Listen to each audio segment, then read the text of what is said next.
क्या आपने कभी सोचा है कि भारतीय वायुसेना के लिए विमान का निर्माण भारत में ही हो सकता है? अब यह सपना सच हो रहा है। टाटा और एयरबस की ऐतिहासिक साझेदारी भारत को रक्षा के क्षेत्र में एक नई ऊंचाई पर ले जा रही है। यह केवल एक प्रोजेक्ट नहीं, बल्कि आत्मनिर्भर भारत की ओर एक बड़ा कदम है। आइए जानते हैं कैसे वडोदरा से निकलेगा भारत का पहला मेड इन इंडिया सैन्य विमान। साल 2021 में भारत ने एयरबस से 26C295 विमानों की डील की, जिसकी कीमत $2.5 अरब है। इस डील के अंतर्गत 16 विमान सीधे स्पेन से आएंगे और बाकी 40 विमानों का निर्माण वडोदरा, गुजरात में होगा। इस डील के पीछे रतन टाटा का प्रमुख योगदान रहा है, जो भारतीय निजी क्षेत्र के लिए मील का पत्थर है। रतन टाटा का विजन और नोएल टाटा के नेतृत्व में यह प्रोजेक्ट भारत में विमान निर्माण का नया अध्याय लिखने जा रहा है। यह संयंत्र केवल असेंबली नहीं, बल्कि दीर्घकालिक मेंटेनेंस और रखरखाव के लिए भी काम करेगा। यहां पर हर छोटे बड़े पार्ट का निर्माण होगा, जो इस प्रोजेक्ट को भारतीय बनाता है।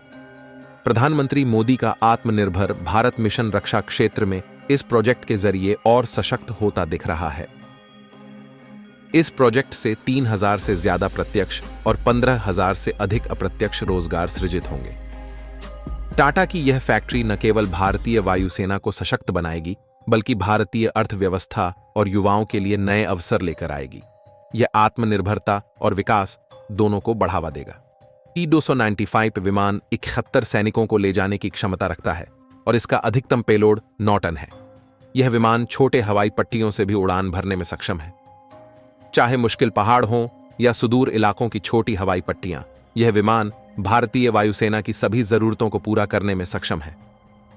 वडोदरा संयंत्र 2026 तक पहला C-295 विमान डिलीवर करेगा और 2031 तक 40 विमानों का निर्माण पूरा होगा। यह साझेदारी भारत के निजी रक्षा क्षेत्र को नई पहचान देगी। टाटा का नाम भारत में मेक इन इंडिया का प्रतीक बनता जा रहा है और यह प्रोजेक्ट भारत को वैश्विक रक्षा निर्माण का केंद्र बना सकता है।